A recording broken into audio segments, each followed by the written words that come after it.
This company is being bled like a stuck pig, Mac, and I got a paper trail to prove it. Check this out. Take a look at this. Jesus Christ, that right there is the mail. Now let's talk about the mail. Can we talk about the mail, please, Mac? I'm dying to talk about the... Welcome to God in the Grass, guys. We're back at it again to cause some self-inflicting controversy and off half my audience. Emotional, damn it! So some comments have claimed that I've not been particularly fair towards CanCard, and I've not shed enough light on the government's responsibility and the Met for the messy world that is CanCard. So let's do that. So in this video, I will praise CanCard and their efforts, but I'll also demonstrate why I don't condone some of their other actions. But the wider part of this video is going to focus on the police and the government's responsibility when it comes to identifying the legitimacy of a patient's prescription, and why the government and the police should put in better practices and training for officers so that they can better use their powers of discretion when confronted with a patient who's in possession of cannabis without the need for a card.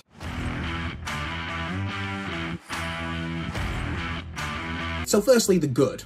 Carly, the founder of CanCard. So she advocates for growing your own, and she's shed light on the unaffordable prices of cannabis in the UK on the medical market compared to the illicit market. So something that happened quite recently is that CanCard, along with Voltface, actually debated the facts of cannabis in a recent Home Office committee report on drugs, and they're listed of having advocated for greater access to cannabis in the UK. So I just want to be clear.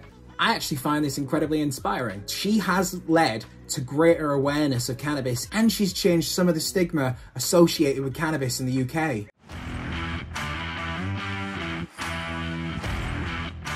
So I have demonstrated this in a few other videos, so I won't try and labour the point, but some people do seem confused still about what my position on CanCard is. So CanCard, I'm sure unintendedly, have undermined the credibility of a legal prescription for patients in the UK and put patients in jeopardy in doing so. In my opinion, they've misled customers into believing that they have the authority to assess the eligibility of a patient in the UK for medical cannabis, when actually only medical specialists with a team of multidisciplinary specialists can assess your eligibility for a legal prescription. They misled customers like myself into believing that this card should have any ability in mitigating legal action. It doesn't. So some other people seem to believe that I'm alone in my frustration with CanCard. So while stuttering at an MCPA meeting last week, I had the chance to ask industry reps and patients about what their opinions on CanCard are. Just to show you that I'm not alone in this opinion, here's what they said. From a legal perspective, your prescription and your prescription label on the pot is evidence that you're a medical cannabis patient.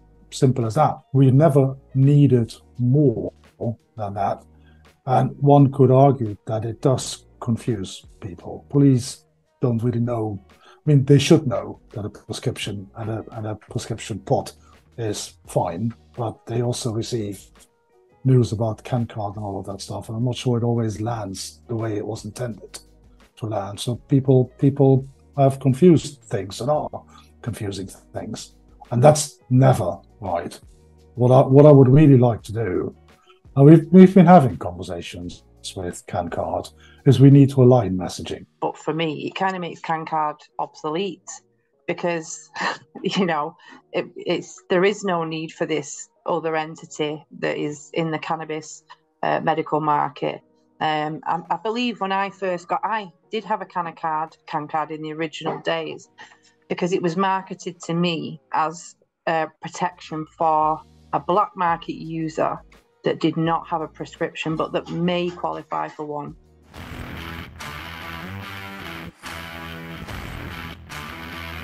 Well, I can't really talk about this one too much. It does lead me to believe that CanCard doesn't actually protect some of the people that it claims to. Patients. And I can't really talk about it because I don't want to be sued. I can't afford a solicitor. I have an addiction. Oh.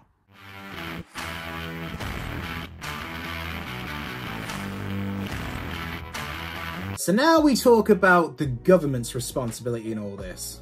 And as much as I fear legal action from CanCard, I kind of fear more the action from these bunch of...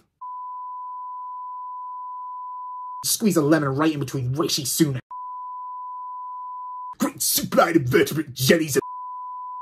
Now, in my last video, I showed a letter from the Department of Health where they were responding to a patient's query about CanCard. And in that letter, it clearly states that the government does not endorse CanCard. But the government, unfortunately, has done nothing in all this to fill the gap for black market users who can't afford a prescription. So when you hand an officer your CanCard, without legal authority to do so, has identified mitigating factors in your health records. So in that moment, you're disclosing to an officer that you have medical needs that are likely to be considered for medical cannabis. So you should be able to do this without disclosing your medical records. You should be able to do it without saying exactly what those medical conditions are. You don't need to disclose that to an officer, and they aren't allowed to ask for those. The same way they're not allowed to ask what you were given this card for.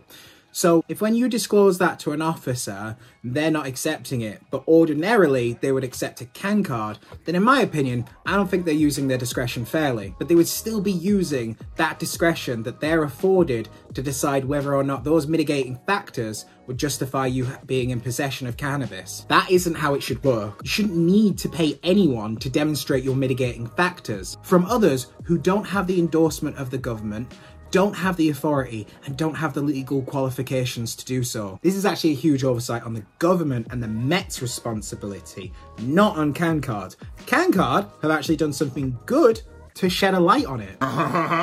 So I think it's the government and the police's responsibility to ensure that officers are given clear guidance so that they are using their discretion fairly. They should be collaborating with medical specialists to know how best to identify a legal prescription and any other factors that they should be considering, so then they can fairly use their discretion to not harm potential patients when investigating someone in possession of cannabis. So talk to your MP, hold your government and your police accountable. So lastly guys, if you want to leave comments like, "Oi, my mate, yeah, was caught with a spliff in his mouth, 2 G's in his pocket, showed the officer his CanCard, and jogged on me. Why don't you stop slagging off CanCard and get a life?" go ahead, but I'm gonna make something very clear.